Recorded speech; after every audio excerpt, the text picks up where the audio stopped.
In this video, I will be attempting to recreate Kurt Cobain's guitar tone from the Nevermind Boombox rehearsal tapes, as heard on the 20th anniversary edition of Nevermind. This has been heavily requested. Trust me, I've been seeing all the comments about this one and I'm very excited to present it. According to LiveNirvana.com, these tapes were recorded in March of 1991 in a converted barn in Tacoma, Washington that the band would spend hours and hours in rehearsing. This is one of the trickiest tones I've attempted to recreate so far because of the overall audio quality of the recordings. We are talking about 34-year-old boombox cassette recordings that I believe was probably just picking up the sound of the entire room. They probably had a small PA setup just for the vocals, and I would bet that nothing else was mic'd up. Plus, the Nevermind 20th box set is very brick-walled, which doesn't help. So it's a very lo-fi recording to say the least. So my recreation won't necessarily be one for one, as I'm not attempting to recreate the overall almost crude tape sound. So take this as my recreation, but with the guitar sounding direct and crystal clear.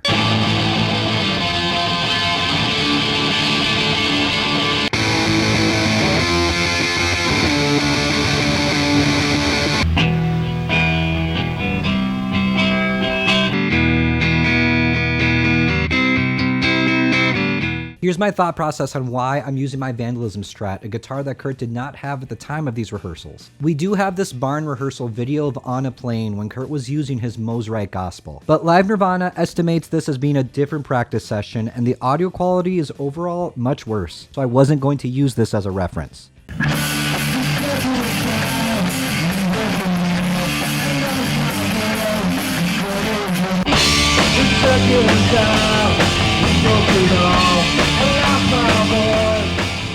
It's always sounded like a Strat to me on the Boombox demos, and the dead giveaway, in my opinion, is almost all the clean tones sound like a Strat neck pickup. So, what Strats did Kurt have with him in early 91? He had the pre-Tom Strat and the K Strat, so these are our two contenders. The pre-Tom Strat is the only electric guitar we have photo proof as to have been used on Nevermind. It was smashed during a recording of Endless Nameless. And just earlier this year, we learned from my friend and Nirvana guitar tech Ernie Bailey that at Sound City, this Stratocaster had a Seymour Duncan 59N.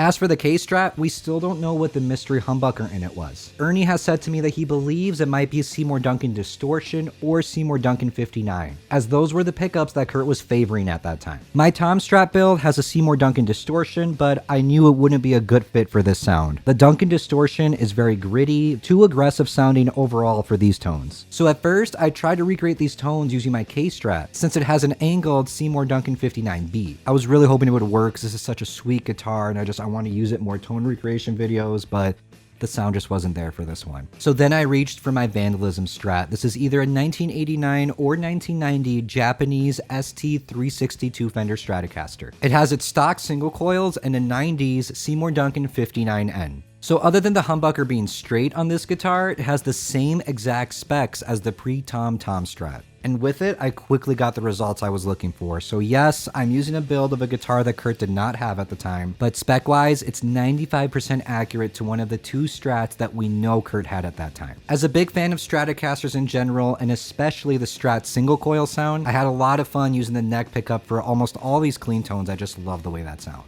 For the rest of my setup, I'm using my Fender Tone Master Twin Reverb, Boss DS1, PastFX Kurt's Cologne, and Mesa Boogie 5-band EQ pedal. These are my settings. I will now be playing all the riffs from these Boombox demos. For the two songs that have solos, I will be using my loop pedal to provide a backing track of sorts. Like I mentioned previously, this one was a really tricky one to recreate, but I believe I've gotten as close as I can without trying to make it sound like it was recorded on a cassette tape in 1991. Thank you so much for watching, and let me know what you think. I'm excited to hear your thoughts on this one.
Thank you so much for watching, and an extra special shout out to my Patreon supporters. Be sure to follow me on Instagram and TikTok at Nirvana Guitars, and subscribe and check out my other Nirvana gear videos right here on YouTube.